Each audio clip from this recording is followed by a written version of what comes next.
Hello and welcome to this session, how to get started with SOLIDWORKS Simulation. My name is Matthias Robertsson. I work for SOLIDWORKS. And let's have a look at our simulation tools product portfolio. We have three different packages for structural tests for parts and assembly: Simulation Standard, Simulation Professional, Simulation Premium.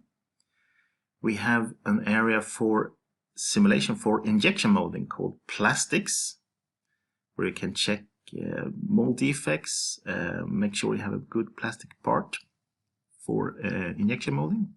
We have flow simulation for liquids and gases, heating and cooling. And we also have SOLIDWORKS products from our Simulia brand that is based on the Abacus solver. The SOLIDWORKS is a standalone product. The rest is 100% integrated in SOLIDWORKS.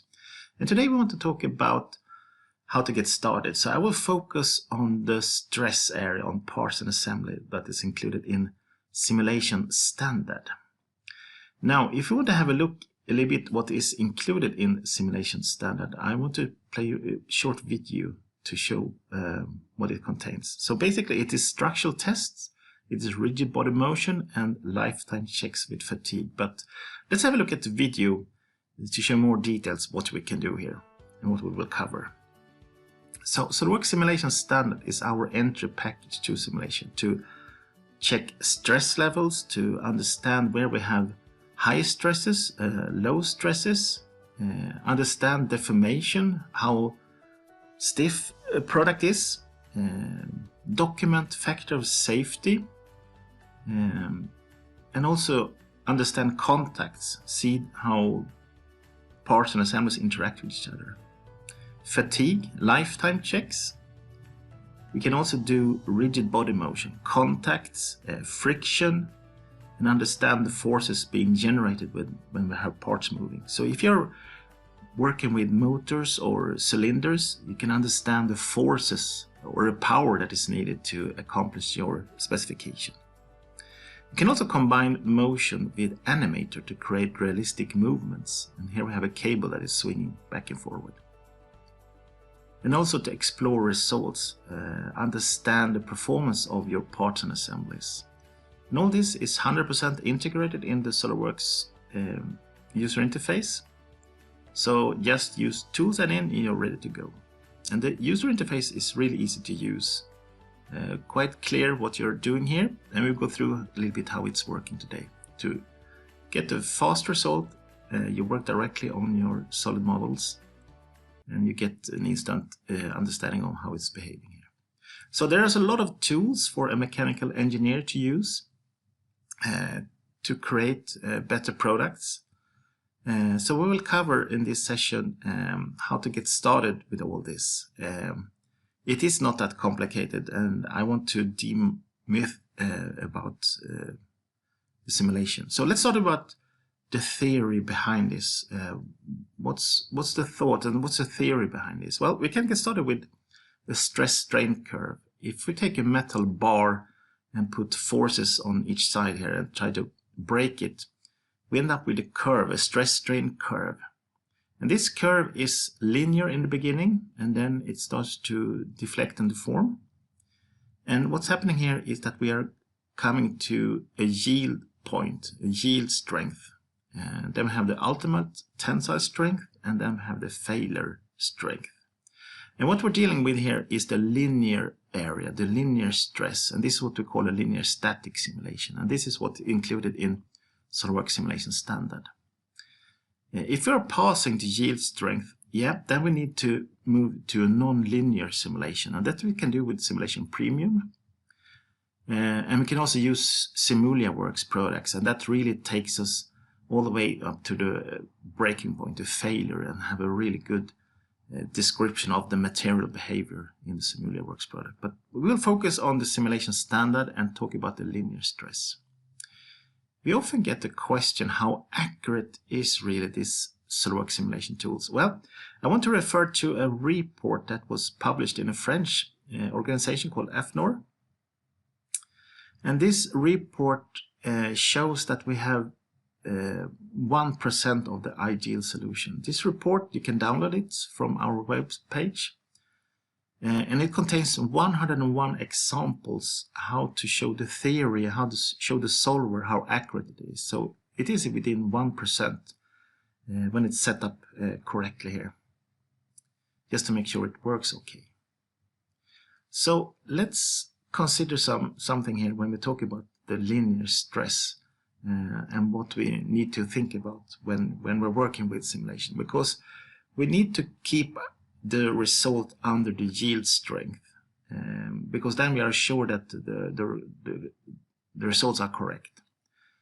And as you can see on the result bar, the yield strength in the material. So something to look out for is when we have a result, we can actually get a theoretical result that is above the yield strength, because we are working in the linear stress here.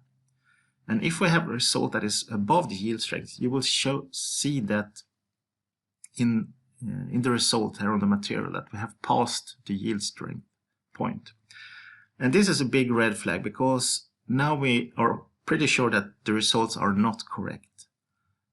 So pay attention here if you have passed the yield strength in any way in the result, because we cannot really trust the result since it's a linear curve that we're working on. So if you have passed this and want to have a result on this, you need to use the non-linear simulation using Simulation Premium or the SOLIDWORKS products to get the correct result here. So pay attention for the yield strengths. We want to be under that. Okay, let's move on. So some rules we need to consider here for working in the linear area here. So materials are linear. We want to keep the results under yield strength, as I mentioned. Deformations are relatively small compared to the object. And geometry and loads are not changing during this step. It goes from 0 to 100% in one step.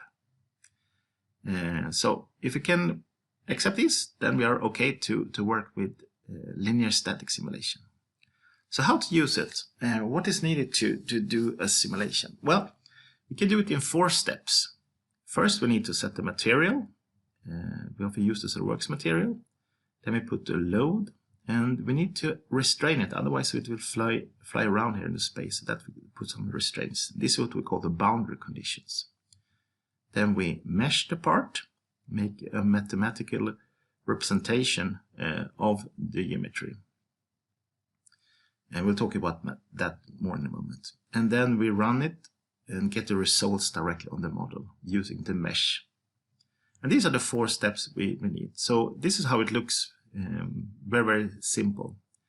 So we have the material already, the SOLIDWORKS material. We put down the force. I want to have it in the front here. And I use the geometry a lot to put my boundary conditions, choose directions if I want to. So now I put the force and I want to restrain it here, if it's going to be fixed or a hinge. And then we can measure it real quickly here, and then we can run it.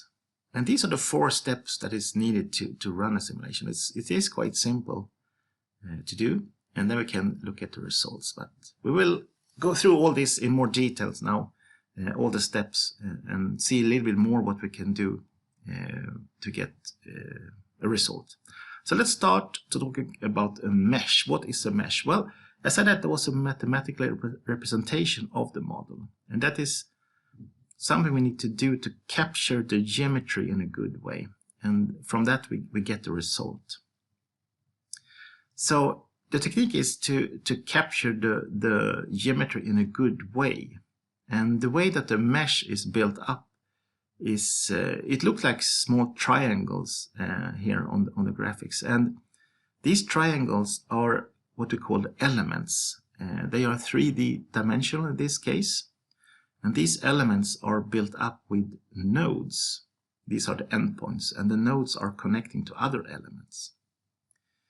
And there are different kinds of elements we can use depending on what type of geometry we're using. So we want to capture the geometry in a good way to have a lot of elements describing the geometry. And we have 3 different types. We have beam elements for good for use for weldments, for welded parts, for welded beams. We have shell elements used for thin parts, good for sheet metal and surfaces. So if you have a sheet metal part, it will automatically recommend and set the setting to use the shell element. And then we have the solid element, that is a tetra element that fills out the 3D geometry and capture the geometry with these kind of elements. These elements could combine with each other. You can use them together in an assembly, and you can also change them if you want to. If you want to have a beam element, you can change that into solid element, for instance. So we also have some settings on these elements types. I mean, it's all about filling out the mesh and make a setup that is balanced about calculation time and accuracy. And this is kind of the balance we do with simulation to find a good result by using the appropriate amount of mesh elements. And I said we have some settings to highlight here. We have a default setting that is using a high quality elements, and then we have a draft quality elements we can use that has less nodes. There are also some mathematical differences here. The high quality element has a quadratic variation, and that could capture the geometry in a better way. The draft quality element has a linear variation. You can see it doesn't really capture the curve here in the hole in a good way. But the benefit with the draft quality element is that it is fast. So this is something maybe you can use as a quick run through to see that you're getting the result that you're expecting. But the default setting is the high quality element that have more nodes and a quadratic variation. We also have some differences about the stiffness between these two. The draft quality element is a bit stiffer than a quadratic element. So use draft quality element to get some speed. That's the benefit of using it. Otherwise, use the high quality element for all cases. Okay, so when we are creating a mesh, we want to capture the geometry in a good way, and this we can use some automatic tools and some manual tools, and we'll see how we can apply those in a moment here. So we want to capture the geometry, the mesh and the elements in a good way. So let's have a look at how we can mesh a part and what tools we are using here. So we are creating a study. We are jumping directly to the mesh settings. And we can use a finer and a more coarse mesh, and it is a size. We can type in the size directly if we want to.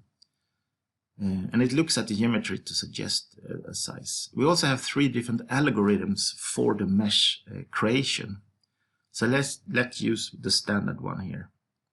That creates quite uniform mesh everywhere. And depending on the tolerance, it can also refine it a little bit. So let's zoom in here on this area. The small fillet here is not so good capture here. So we want to make a finer mesh here. And there are different techniques we can use. We can use a setting, a general setting that automatically looks for small geometry here, and that will automatically refine the mesh here over that. And that's something we can use. If I manually want to refine a mesh, I can just select my interest here. I want to have a finer mesh on this surface, and then I could type in a finer value here. And then if we remesh it, we will see that we have a finer mesh also here. So we could combine local settings with some general settings here to capture the geometry and create a mesh with appropriate amount of elements. So let's talk a little bit about loads and restraints and how we can set up and work with the model on that. So we have quite a few restraints and loads we can use. Force, torque, pressure, gravity, centrifugal, bearing loads, and displacement. We can also import from flow simulation some flow effects on pressure, and also use remote loads and mass. So let's see how we can work with this in the part. So if I want to create a load, a force here, I use my geometry here, and it is quite clear. Look at the arrow, where they are being placed, and also what direction they are. So I want to type in my value here, and look at the direction of the arrows. So I'm selecting and using the graphics as my references here to see what's direction, if it's going in or out. So let's push it down. Now we need to make some restraints here so it doesn't float around in space. So I'm using a fixed geometry here, and there's a preview here to show a little bit of how this restraint is operating here. If it's gliding on the surface like this one, or if it's a hinge that is more rotating. These are the most common ones to use, and we have some more advanced ones to use symmetry and references in different directions. But let's use a fixed one that is not moving at all at the bottom here. And yeah, that's basically it. Now I have material we already set. We have the boundary conditions. We have the mesh, so it's ready to run and get the result. And the result could be a bit shocking here. It looks a bit exaggerated, but it is over exaggerating the deformation a lot. So we don't have that big stress here, so it's exaggerating a lot here, the deformation scale. And this is something you can change. And also check the yield strength here, that we are below the yield strength point here. So I just want to make some animation here, and the default is 5 frames. I always change that up to at least 20 to get a more smoother animation of the deformation here. So this is a lot exaggerated, but it gives us a good idea of how the parts and assemblies are behaving during deformation, how it is deforming during the load here. So if you want to change the scale here, this is done under edit definition, and here we can use any scale we want, or manually type in a scale that we might find more appropriate. So deformations are quite small, as I said, but it's always good to exaggerate them a little bit more to give a good understanding of how the parts and assemblies are deforming under the load. And here we see the animation and how the load is building up there. The stress is building up here around this fillet. Okay, so this was a little bit of how to set up some loads and restraints. So let's talk about contacts. When we have assemblies, how they interact and how we can use contacts to get a more realistic result. So here I have a plate and a shaft going through a hole here. I have set 2 different materials using multi-bodies or an assembly here. And I want to use contacts between those parts. By default, all touching faces are called bounded. That means that they are connected. So I'm going to put some force to get a contact between those parts. So let's put the force at the end and also fix it on the back side and underneath here. And then we mesh and run it in one go here, just to see the default setting here and what we can get from this. And if you see the result here, if we zoom in what's happening here in the contact, it is acting like a super glue. Let's add up some more animation, get a smoother animation here. You can see on the top side here that it is in contact on both sides, on the top side and on the bottom side here. So this could be correct if we have like a super glue inside here. But if I really want to check the contact, I need to separate those faces into a correct contact behavior. And by default, everything that is touching is bounded. So let's create a contact set. I want to specify what surfaces are in contact, and we have some different contacts that is bounded. There could be allow penetration. We can use shrink fit, but I wanted to use no penetration. That means that they are touching, and they can also separate if needed here. And then I need to select exactly what surfaces are being in contact with each other here. So use select other and make those surfaces.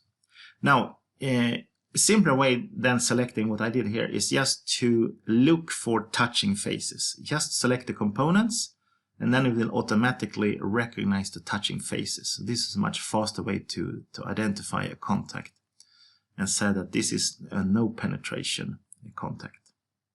So we can have the general setting that is bounded, but locally we have now defined a contact between those faces. And that's it. Now we are ready to go here. So let's run this. The reason why it is bounded by default is contact takes longer time.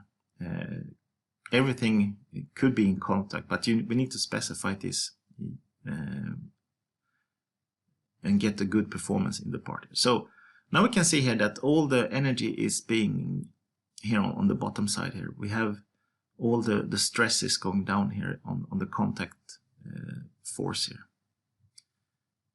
And let's take a section. Let's view the section here. And here we can really see on the top side here how it's behaving more correctly here, that we have a contact between those parts on the bottom side. And it is really separating here on the top side.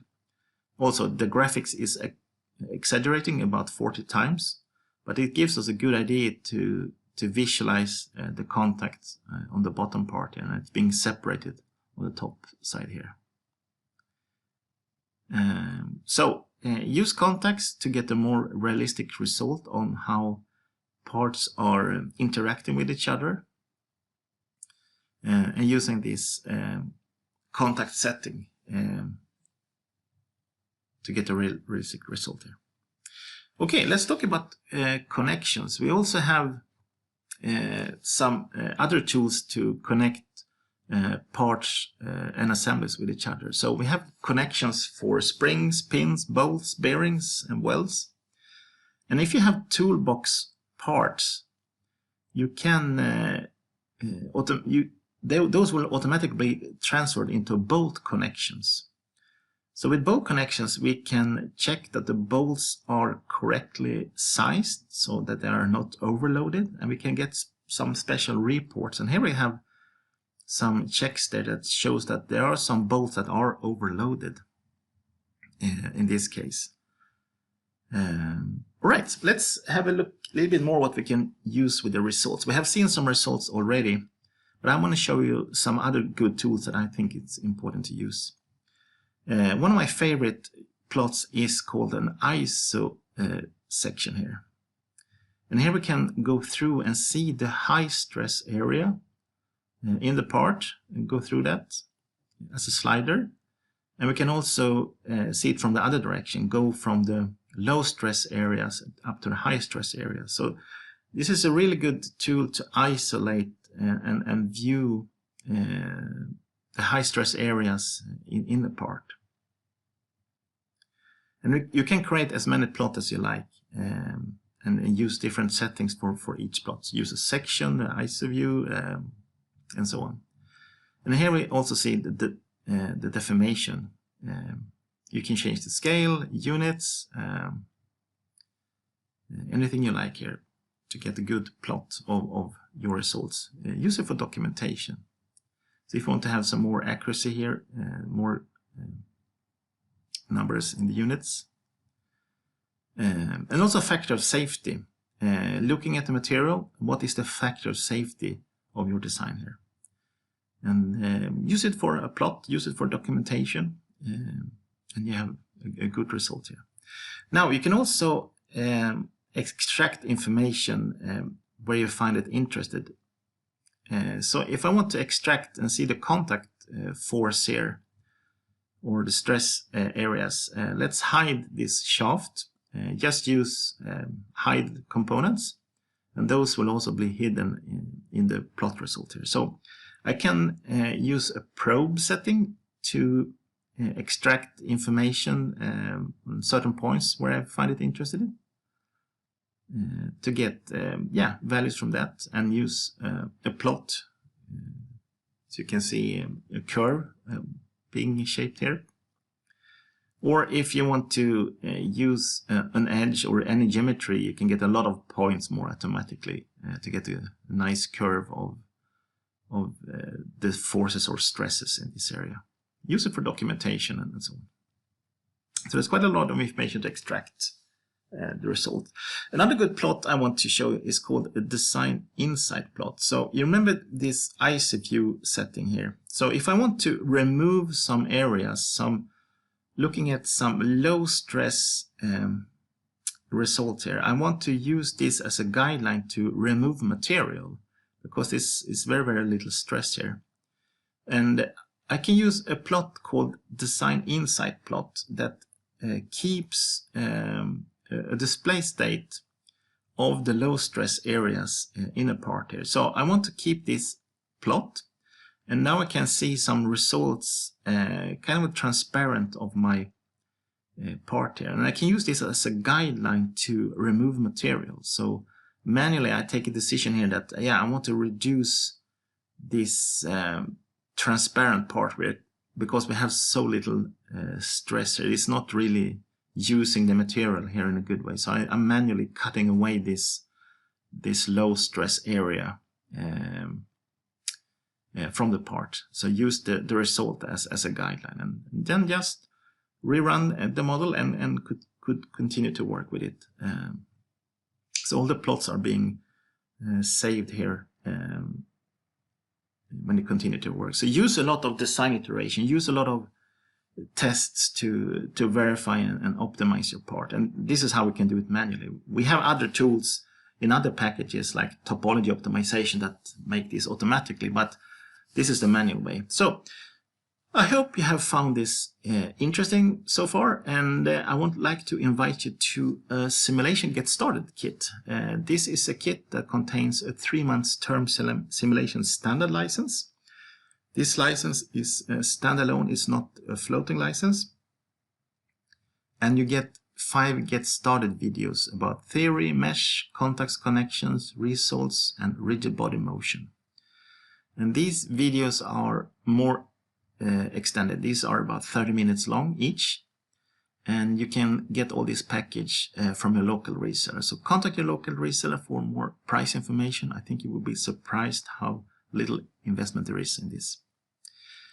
So just a recap, we have looked at how to get started with SOLIDWORKS Simulation, looking at the SOLIDWORKS Simulation standard with the stress on parts and assembly, and deformation and factor of safety and so on. So this package, Simulation Standard, is a good package to get started.